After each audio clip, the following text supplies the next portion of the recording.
એ વાત સાચી છે કે ગુજરાતમાં ભૂતકાળમાં બધા મુખ્યમંત્રીઓ ડાંગ જેટલી વખત ગયા હશે એના કરતા વધારે વખત હું ગયો છું. કોઈને પ્રશ્ન પૂછે સ્વાભાવિક છે, જે કામ કરે ને એને સમયનો પ્રશ્ન જ નથી હોતો, જે ન કરે ને એને સમયના પ્રોબ્લેમ હોય છે. તમે જોજો, આ દુનિયાનો નિયમ છે. જે નવરો હોય ને એને તમે કહો કે અત્યારે મારે મળવું છે, આવું તો કે ના હમણાં નહીં, હું જરા પછી વાત કરીએ આપણે. નવરો જ હોય સાહેબ.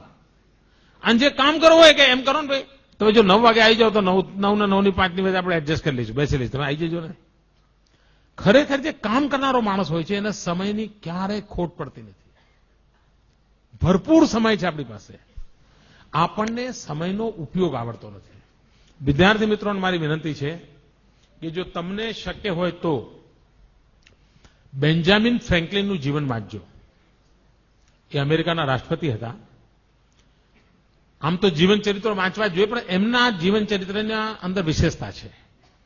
એમને પોતાને શું થતું, કામ બહુ કરે પણ લોકો ફરિયાદ કરે કે તમે આ નથી કરતા, તમે મળતા નથી, તમે એટલે પછી એમને થયું કે હાડું આ આટલું બધી મહેનત કરું તો એમ મને તો ફરિયાદો જ આવ્યા કરે છે. એટલે એમણે અભ્યાસ ચાલુ કર્યો પોતાનો અને એક ડાયરી બનાવી અને એમાં એમણે લખ્યું, ભાઈ કરવા જેવા કામો કેટલા કર્યા, ન કરવા જેવા કામો કેટલા કર્યા, ન કરું તો ચાલે એવા કામ કેટલા કર્યા, કરીએ તો એ ઠીક ને ના કરીએ તો ઠીક એવા કામ કેટલા કર્યા. અને પછી ટીકમાર્ક કરવા માંડ્યા. સોમવારે જેટલા કામ કર્યા બધું ટીકમાર્ક કરે. મંગળ અઠવાડિયા પછી એમણે જોયું કે કરવા જેવા કામ ઓછામાં ઓછા કર્યા હતા અને ન કરું તો ચાલે એવા બધા જ કર્યા હતા. આપણને જ ખબર નથી હોતી કે હું આ ન કરું તો ચાલે ભાઈ પછી કરી જવાય તો ને, પણ આપણે નક્કી નથી કરતા, પ્રાયોરિટી નક્કી નથી કરતા. અને આ જો સહેજ આપણે ટેવ પાડી દઈએ કે કરવા જેવા કામોમાં કોઈ કોમ્પ્રોમાઇઝ નહીં, તો તમે જોજો તમારા બધો સમય ઉપજાઉ થઈ જશે, એમાંથી કંઈ ને કંઈ આઉટપુટ મળ્યા કરશે. બીજું, કેટલાક લોકો એમ કહે છે ખૂબ કામ કર્યું એટલે થાક લાગ્યો. આ ખોટી વાત છે.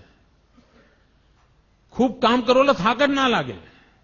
ખૂબ કામ કરો એટલે સંતોષ થાય. તમને સાહેબે હોમવર્ક આપ્યું હોય, વધારે આપ્યું હોય, પણ જો પૂરું કરો એટલે કેવું હાશ એવું થાય છે કે નહીં? આ સત્ય છે. અને બાકી હોય તો મમ્મી હું દૂધ લેવા નહીં જાઉં, મારું લેસન બાકી છે. મમ્મી હું નાના બહેન નહીં રમાડું, મારું દૂધ બાકી છે. અરે મમ્મી તું રેડિયો બંધ કરને, મારું લેસન બાકી. એવું ચાલે ને ઘરમાં? કારણ કામ બાકી છે. ખરેખર કામ કર્યાનો થાક હોતો જ નથી, કામ કર્યાનો સંતોષ હોય છે. અને જીવનમાં તમે જોજો, કોઈ દિવસ કામનો થાક લાગે જ નહીં. આ ખોટું ભ્રમ છે. બહુ કામ છે, થાકી ગયો. કાં તો પછી તમે ન કરવાના બધું કરતા હો તો થાકી જતા હો. અને તેથી સમયનો ઉપયોગ કેવી રીતે કરવો, સમય બરબાદ ન થાય એના તરફ આપણું ધ્યાન હોવું જોઈએ. મને યાદ છે એકવાર હું કેકા શાસ્ત્રીજી, તમે નામ સાંભળ્યું હશે, બહુ જ મોટા આ રાજ્યના ખૂબ મોટા વિદ્વાન, એમની સાથે એકવાર હું પ્રવાસમાં ગયેલો અને લગભગ 10 દિવસનો મારો પ્રવાસ હતો. અને મને એમ કે આ વડીલની સેવા કરવાનો મને અવસર મળ્યો છે, એમની સેવા કરું. એ વખતે એમની ઉંમર લગભગ 85-90 ની આસપાસ તો હશે. એ ગુજરી ગયા હતા, એમની ઉંમર 102 વર્ષ હતી અને આપણે એમની શતાબ્દી ઉજવી હતી. એમણે 250 કરતા વધારે ગ્રંથો લખેલા હતા. તો મેં એમને 10 દિવસ બરાબર ઓબ્ઝર્વ કર્યા. તમને આશ્ચર્ય થશે, એમણે શબ્દકોશ લખ્યો છે, ગુજરાતી શબ્દકોશ. માનો કે રેલવે ફાટક હોય અને રેલવે ફાટકમાં અમારી ગાડી ઉભી રહી હોય તો આપણે શું કરીએ? ઉભા રહીને નીચે લટાર મારીએ, યા ત્યાં સિંગ ચણાની લારી હોય તો ત્યાં જઈએ, ક્યાંક ટમેટા મળતા હોય તો એ જઈએ, એવું બધું કરીએ ને.